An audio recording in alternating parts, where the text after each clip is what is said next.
Now, in this section, what I'd like to do is spend a few minutes and walk through what I think it takes to be successful in turning your hobby into a side hustle. And what I've done is I've created a list of things that you do and don't need to do. And we're going to first start with the things that you don't need to do. So, the first thing that you don't need to do is you don't need to be an expert. And what I mean by that is, let's go back to the cooking example that I've shared several times now. If you like to cook and that's what you do, the bottom line is, do people eat your food and do they like it? Once they eat their food, do they tell you, hey, this was really awesome. I really enjoyed that. How'd you make that? That's what I'm talking about. You don't need to be some certified chef. You don't need to have gone to cooking school. Now, granted, if you have that, it certainly won't hurt you. But the point is you don't need to be an expert in a particular field in order to be successful in turning your hobby into a side hustle and, creating these online courses. So that's the first thing you don't need. The second thing that you don't need is you don't need a degree. You don't need a bachelor's degree. You don't need a master's degree, and you definitely don't need a PhD.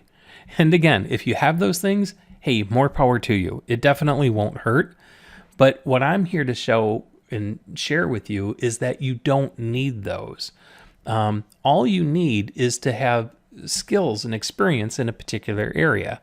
And my guess is if you're really passionate about something and you do it all the time and you're good at it, well, that's going to be enough to carry you through. So that's the second thing you don't need. The third thing you don't need is you don't need to be perfect. And I'm the perfect example of that because you've listened to this entire presentation up to this point, and you've heard me stutter and stumble a couple times over my words. That's okay. It doesn't matter if you say things totally perfect all of the time. So, you don't need to be a professional voice talent. You don't need to be a professional actor or actress. You just need to be real and be honest with people.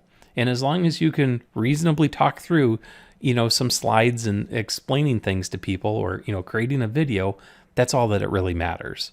So the third thing is you definitely don't need to be perfect.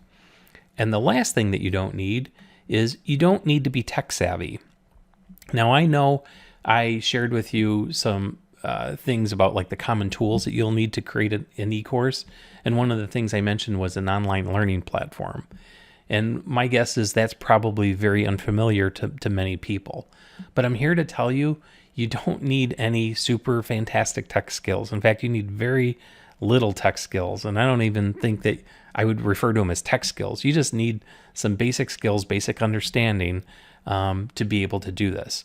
I mean, if you can turn on your computer and navigate around on the internet and do some, basic things, I'm pretty confident you can get this figured out. The point is you don't need to be a programmer. You don't need to know how to code. You don't need to do anything, super crazy like that. So if you're worried about, having the tech skills, don't worry because from my perspective, it's not an issue. So those are some of the things that I feel like you don't need to be successful. Now here's a list of some of the things that you do need. The first of which is you do need to do the work. And what I mean by that is this is not a quick, rich scheme that I'm trying to share with you. I'm not going to, send you some templates and tell you to click a button and go to bed and wake up the next morning and you're going to have millions and millions of dollars. That's not this program, and that's not what I'm trying to share with you. But what I mean is, you really do have to put some time in and, creating some content for people that's, that you find interesting, that you think will be helpful. And you have to put the effort into it. But trust me, I don't think you will find this difficult. And in fact, if you're doing this about a topic that you really enjoy, this isn't going to feel like work at all. And in fact, I think you'll find it to be a ton of fun. And I sincerely believe that. So the next thing that you need is you need to provide value. And what I mean by that is, go back to the piano teacher example. If you can teach people something, teach them a skill, and they can walk away having learned something, and in the example I provided earlier, maybe they learn something very quickly, well, that's providing value. On the other hand, if you, create some recipes And every time people try to replicate the recipe and it comes out terrible, well, that's not providing value. You're just going to frustrate, your customers. So at the end of the day, you do need to provide value to them.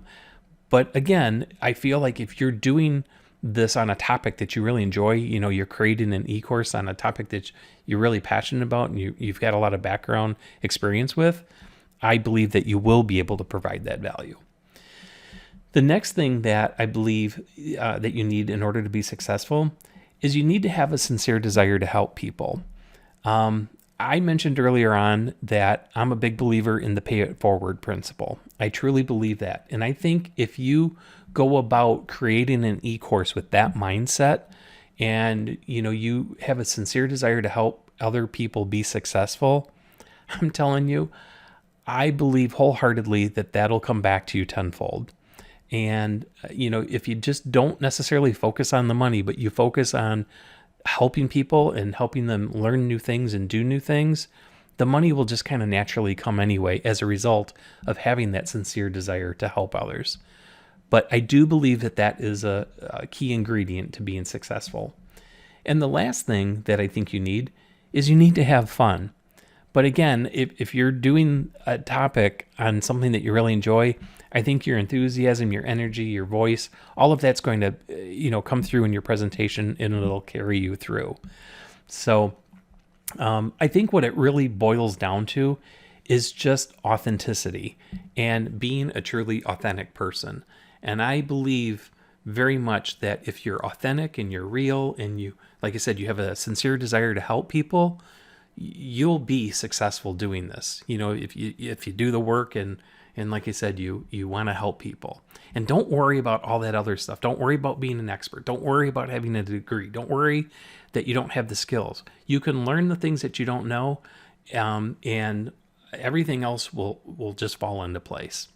So let me just leave you with this thought. Have you ever experienced or provided a random act of kindness? And if so, how did that make you feel? My guess is it probably felt pretty darn good. I know from my perspective, I've had a random act of kindness happen to me. In fact, I've been in a restaurant before where some stranger picked up my tab. And I remember the waitress coming over and telling me my bill was taken care of. And naturally, I asked who it was. And she said she couldn't tell me. But I'll tell you, that put a smile on my face for the rest of the day. And I thought, this was really pretty cool. And I have to find a way to to carry that forward, to pay it forward. And so that's what I was just mentioning a moment ago. If you develop that mindset when creating and selling online courses, you create that mindset of wanting to help other people, having that sincere desire. If you do that, I honestly believe you will be super successful in this endeavor. And the best part is you'll have a whole bunch of fun doing it as well.